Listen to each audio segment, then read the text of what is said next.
Welcome to The Straight Stitch, a podcast about sewing and other fiber arts. This is episode 51, and my name is Janet Szabo. I'll be your guide as we explore all things sewing.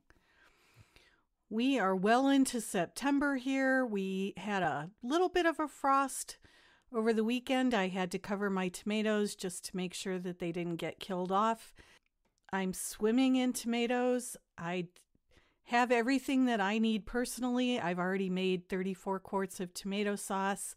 All the tomatoes I need for salsa are in the freezer, and I'll be doing that sometime later this week or early next week. Every spring, I vow to myself that I am not going to plant 40 tomato plants, but every spring, somehow, I manage to plant 40 tomato plants, and I don't need that many. So I've been giving them to neighbors and friends and anyone else who wants to come over and get tomatoes for their canning projects. Because canning season is still underway, I have not been doing much sewing. I also had some visitors last week. 3 friends of mine from high school and the girlfriend of one of them came to visit. We have been planning this visit for over a year, and they finally made it happen, and I was very excited to see them. Deana, who is the only one of the 4 that didn't go to high school with us, she's the girlfriend of one of the other members. Deana and I went to Thursday sewing last week, along with our friend Dodie, and Thursday sewing was a hive of activity because the Thursday sewing group, which is made up mostly of the craft cooperative members, was busy getting ready for this week's sale. Our craft co-op sale is this Friday and Saturday, and setup will be on Thursday, takedown will be on Saturday afternoon around 4.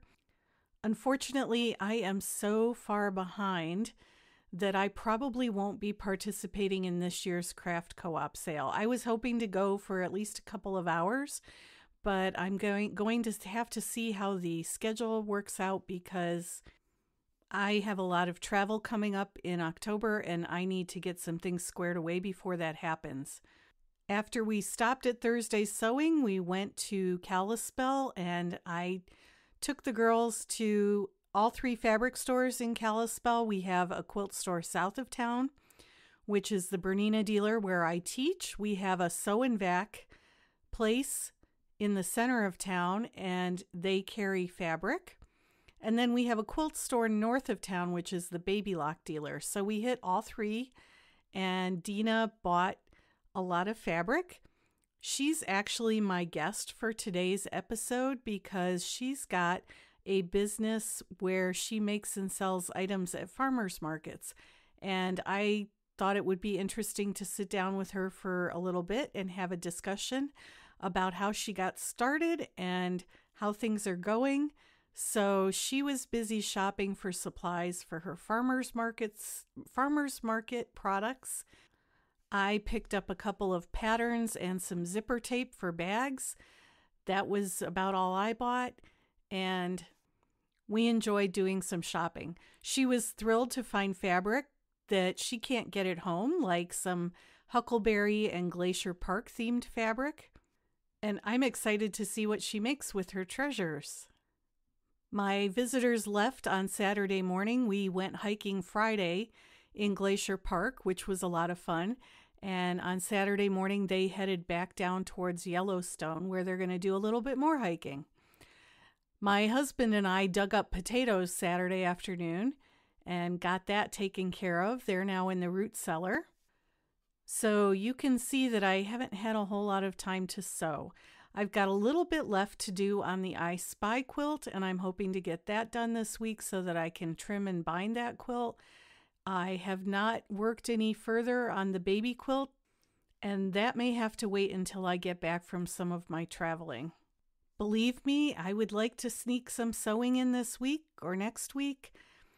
The temperatures are dropping just enough that I am getting itchy to take out my bin of French terry fabrics and sweater knits and start sewing up some hoodies and some pullovers and some other cool weather gear. And I still want to make some bags, so I have a stack of bag projects waiting to go and all the zipper tape that I need to get those done. Spring and fall here are just ridiculously busy times of the year. And once we get past canning season and I get my travel taken care of, I will be able to settle down and do some sewing in big chunks of time, which I prefer rather than little pieces of what I call time confetti. I can get things done in 20 minutes here and there, but I really love it when I've got a block of time that I can sit down and focus on a project. Okay, some items I want to note. If you have not yet, go and join the American Sewing Guild. The basic membership is $60 per year, and I joined last month and just got my membership card. I am a member of the Western Montana chapter, although I have not explored what that means yet. But you can go to the American Sewing Guild website, and I will put that link in the show notes. You can go to the ASG website, sign up, get connected with other people, and your membership card entitles you to discounts at various shops and retailers around the country. I'm not affiliated with ASG in any way, shape, or form. I just thought that because it was National Sewing Month, this would be a good month to begin my membership, and I'm looking forward to exploring all of the benefits that come with it. Also, in honor of National Sewing Month, the Simplicity.com website has a special feature called A Stitch in Time, which is a retrospective look at the big four pattern companies, Simplicity, Butterick, McCall's, and Vogue, through the years, beginning in the 1800s and going all the way through modern time. It is an interactive online exhibit. You can click through and see photos of old patterns, vintage patterns. There are also new patterns listed to, let's say that you want to make a Halloween costume or a costume for some kind of reenactment program where you need a genuine vintage 1800s looking dress. They have links to the patterns that would be suitable for those kinds of costumes. It's been a long time since I've made Halloween costumes for my kids, but I remember when they were little, trying to find appropriate adult Halloween costume patterns was very difficult. And now there are quite a few to choose from. So if that's an area of interest for you, I would check out A Stitch in Time. I'll put the link in the show notes, and I will also link to a book that I have that I found very interesting. It's entitled A History of the Paper Pattern Industry by Joy Spanabel Emery. And it is a surprisingly thick volume that goes through the history of pattern making all the way from tailoring manuals of the 16th century all the way to the full-size packet patterns of today. So if that's something that you're interested in, history, I find it fascinating and I enjoyed reading that book very much. As I mentioned earlier in the podcast, I thought it would be interesting to have a chat with Deana about selling items at farmers markets. That's not something that I've ever thought about doing, but I know that it has been a way for her to make some money. And if you're one of those people who loves to sew but isn't quite sure what to do with everything you make, selling at a farmer's market might be a good option for you. We kind of joke about that in the craft co-op, that we ran out of relatives to give things to. So that was part of the reason the co-op was established, so that we could sell to the general public. Deana lives in Eastern Tennessee and has a business called Crafty Girlfriends. So without further ado, let's visit with Deana. I am joined this morning by Deana Crider, a friend of mine who lives in Elizabethton, Tennessee, and she's going to talk to us about selling handmade items, sewn items, embroidered items at farmers markets. So welcome to the podcast. Thank you. It's exciting to have you here. It's great to be here. And you're actually in Montana, which is even better. So I always like to start out by asking people how they learned to sew. Did you have someone in your family teach you, or how did that happen? Oh, yes, I grew up with a mother who sewed throughout my whole life. My sister and I have all the matching outfits to prove it. And during that time, I had zero interest in ever sewing and never thought I would be able to.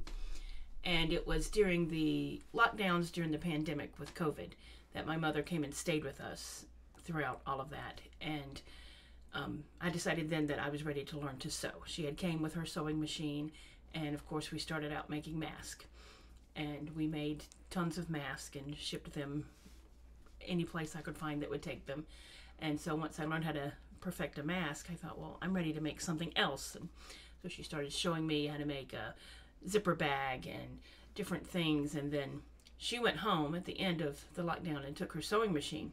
And I was stuck with the passion to sew, but nothing to sew on. So I ended up getting a used sewing machine and just started finding anything that I could find to make. I became a printer's queen and started making all kinds of stuff, and then ended up accumulating bunches of stuff that I couldn't give to anyone else, and then started looking for ways to sell it, get rid of it, all of that kind of stuff. I think we all end up at that place at that point. What do I do with all of these things that I've made? So, where was your first farmer's market?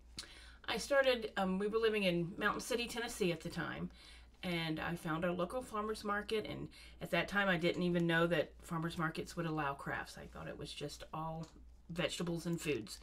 And we went to the market one Saturday, and I happened to ask, and they, yes, we love to have, handmade crafts, and we would love to have you. So I started going there and was very successful, and just kept finding other markets after that. What was your biggest challenge in getting started? Right, finding the outlet was definitely a challenge at first, and then just figuring out what the customers wanted to buy. The things that I always thought would sell good never did. And so I had to kind of reevaluate and learn how to listen to the customers and figure out what they wanted to buy, and then figure out how to make that. So what kinds of things did you think would sell that didn't?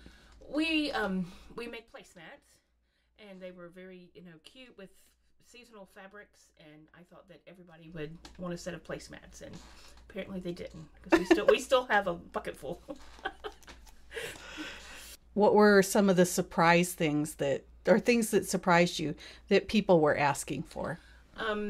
It's always surprised me, just the simplest, the crochet dishcloths. They are always in high demand and sell very well, and I just always figured that everybody could probably make those or had a stack of those that someone had given them, but they're always in high demand. So you crochet as well as sew? Yes. Mm-hmm. Okay.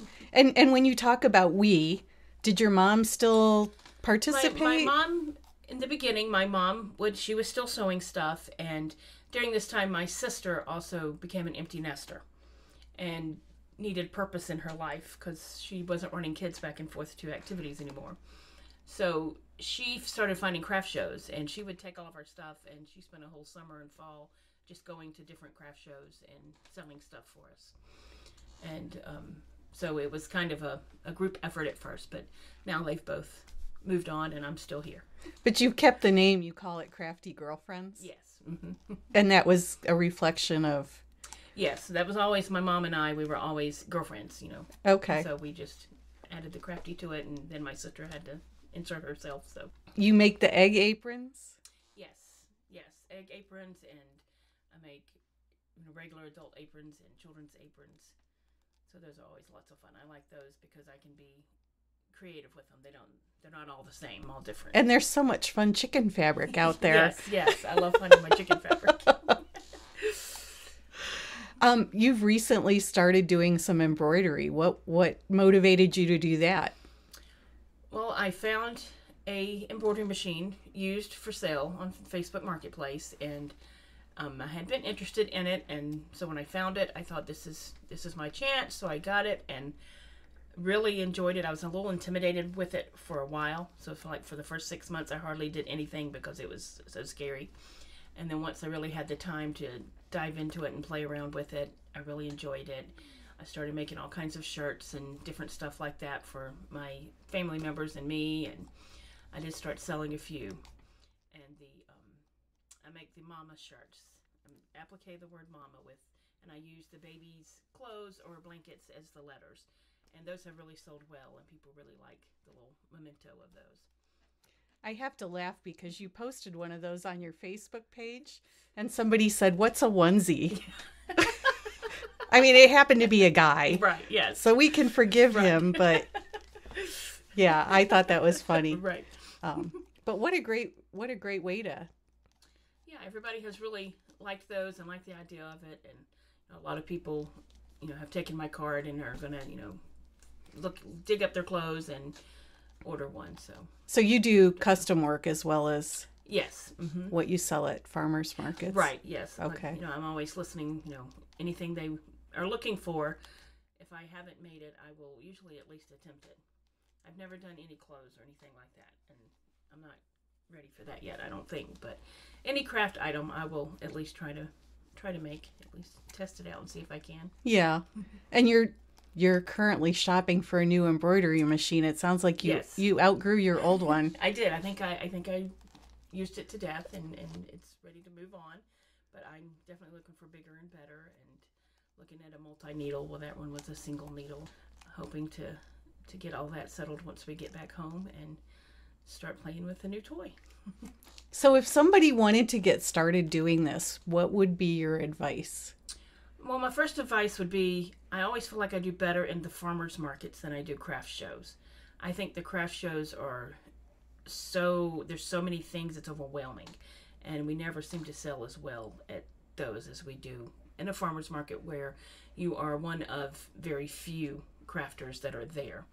And you're able to be more, I just feel like it's more personable with your customers. You really get to know them and that kind of thing. Whereas a craft show, you're just one of 100 other vendors, and no one really has the time to stop and talk or anything like that.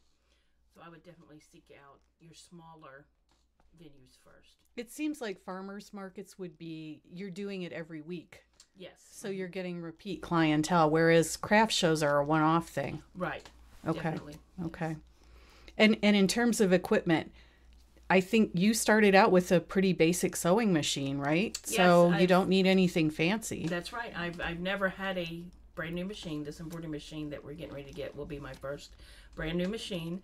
I kind of went with the logic of, I don't really know what I'm going to want to do, but I know I want to do something. So I'm going to take these used machines that I find and figure out what it is that I really want before I go and invest in a new one.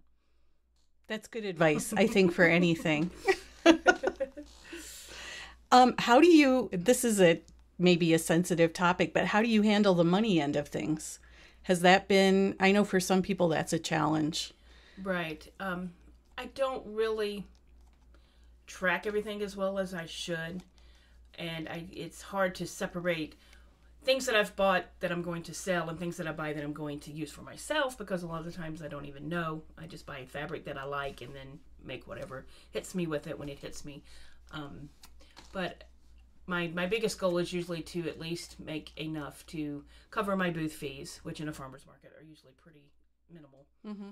And, still have enough left over for more supplies and stuff like that. It's not, I'm not looking to make a fortune. I do it more just to feed my passion of sewing. Right, right. How far afield will you go? What's the furthest farmer's market that you go to? Farmers markets, I usually try to stay pretty local within my community. Some craft shows I've gone pretty far, and especially when my sister was doing them with me. She lives 2 hours away from me, so we would do a lot around her house. So craft shows I'll go a little further, but the farmers markets I usually try to stay pretty local, especially since they're weekly. So do you think the embroidery is going to take up most of your time in the coming months? Well, I'm hoping that with the multi-needle, they're not as needy. I don't have to really sit with them and watch everything they do. So I'm hoping that I'll be able to still continue to sew other things while the embroidery machine is going. But I can definitely get focused on that and just keep making one thing after another on it. I'm learning a lot about embroidery because you were looking for a machine and some other friends of ours were looking for a machine, and I just got a machine that has an embroidery module, so I'm kind of being dragged into this. And I'm curious to see where it ends up going. But what do you think? Are you going to try to expand the business? Do you think you're happy with where you're at? What's your sense now?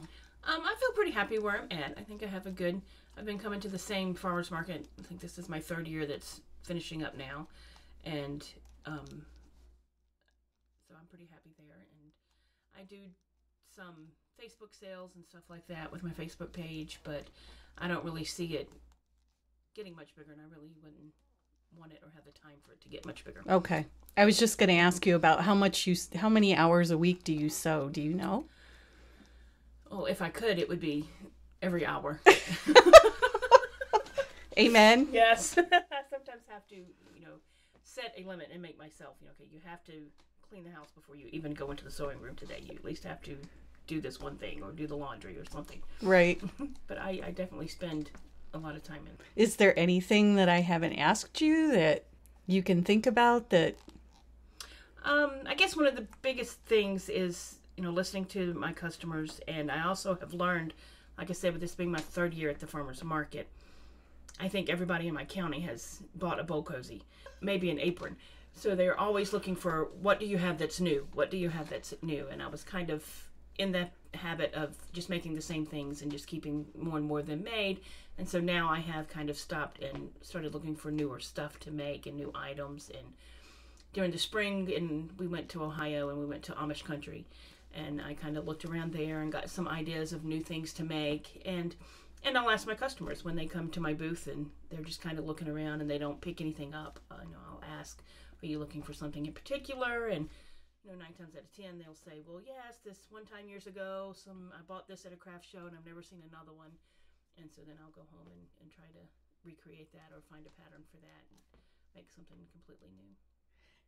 It's one of those conundrums that I run into, that those of us who sew, it's almost like we wonder why people are coming to buy things from us. But then I have to remind myself that not everybody sews. Right. Right? Right. And there are people out there who still value handmade items. Definitely. And are willing to pay for handmade items. Right.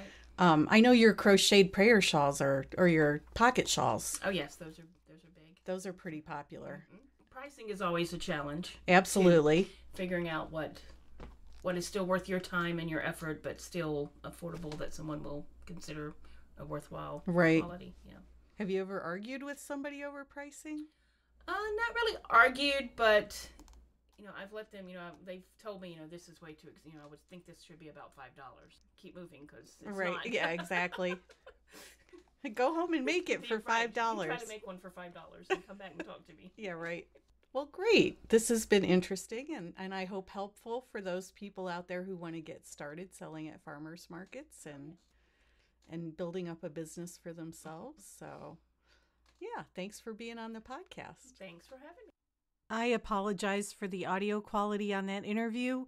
We were both sitting here in my office on either side of the microphone, and I am not sure why it picked up my voice better than it picked up Deana's voice, but I've tried to equalize it throughout the interview, and I hope that wasn't too much of an issue. Sometimes those audio gremlins sneak in and wreak havoc, so again, I apologize. I hope you did get something out of the interview, though, and I appreciate Deana's willingness to sit down and chat for a little bit. As always, if you want to provide feedback or suggestions for future episodes, those are always welcome because sometimes the well is a bit dry. I've had a bit of trouble getting interviews lined up recently, but I'm hoping that will change. So if you want to provide feedback, you can email me at janet@janetzabo.com. You can use the fan mail feature on the podcast downloads. That goes right to Buzzsprout. I can't respond to those, so if you want a response, it's probably best to email me. Show notes can be found at the podcast website, which is www.thestraightstitchpodcast.com. My website is www.janetzabo.com, and that has links to my Big Sky Knitting Designs website, as well as to my blog where I write 2 or 3 times a week about life here in Montana. And my blog posts recently have been featuring a lot of vegetables from the garden. So I'm hoping to get back to sewing. In fact, I'm going to go up to my sewing room in just a few minutes and take out a few projects and see if I can get some things underway, like a few new tops or some bag projects going. So wish me luck with that. And until our next episode, I hope that you also get to go sew something.